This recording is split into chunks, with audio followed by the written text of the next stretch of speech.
Ton temps n'est pas extensible, ça tombe bien. Tu as 2 minutes pour découvrir les 5 outils indispensables pour gérer un projet automation. Alors, premier outil indispensable, bien sûr, un outil bureautique. Nous, ce qu'on vous conseille, c'est plutôt d'aller soit chez Google, soit Microsoft, comme tout le monde. Et donc, on va aller travailler sur la partie Workspace ou Office 365.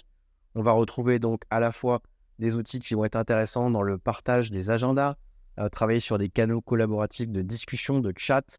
On va pouvoir travailler directement sur les drives aujourd'hui avec des documents qu'on va pouvoir partager, dans lesquels on va pouvoir interagir et faire de la saisie en parallèle avec ses collaborateurs et ses collègues.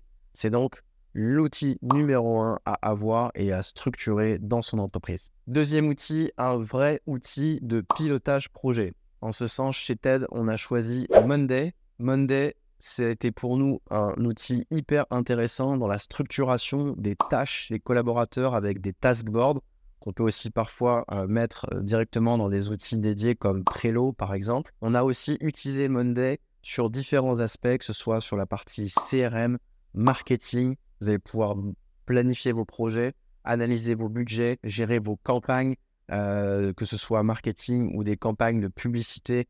Vous allez pouvoir aussi gérer le staff plan, donc l'allocation de ressources sur des projets ou bien au sein de votre entreprise, gérer les timesheets, la saisie des temps si vous êtes au forfait ou en régie, ce qui est plutôt intéressant. Cet outil est également majeur et a une grosse puissance puisqu'on va être capable de pouvoir le connecter à d'autres outils. Chez Microsoft, il y a plein de connecteurs existants entre Monday et la stack Google, la stack Microsoft bien évidemment, mais d'autres aussi applicatifs un peu moins connus.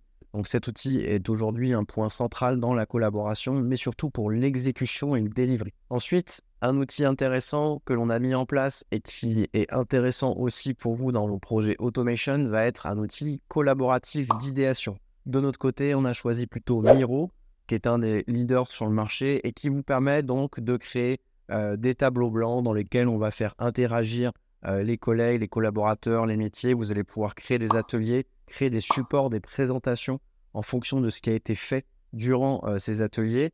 Et donc, Miro permet finalement de faire du brainstorm, d'aller collecter des idées, des informations sur le terrain et de pouvoir alimenter votre backlog projet. Pour un projet automation, ce qui a également du sens, c'est de pouvoir cartographier, modéliser des tâches, des processus. Et donc, pour cela, un des outils idéaux sur le marché, c'est Microsoft Visio.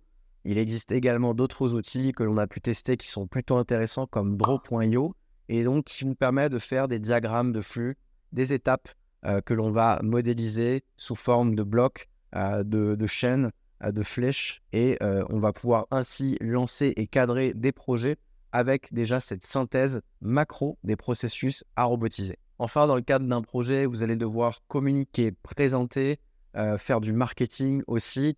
Pour cela, un outil aujourd'hui incontournable sur le marché, c'est Canva, qui va vous permettre d'utiliser à la fois la partie créative de l'outil, donc avec une bibliothèque, une banque d'images, de vidéos qui est déjà préconçue, mais vous allez pouvoir aussi l'utiliser à des fins de présentation, de commerce, notamment en pouvant exporter vos créations sur des supports PDF, PowerPoint, JPEG. Et donc, ça va vous donner un poids supplémentaire dans le cadre de la restitution de vos ateliers, de vos offres de services ou bien de présenter un projet à un client. Si cette vidéo t'a plu, tape dans tes mains, mais surtout abonne-toi pour en savoir plus sur l'hyper automation.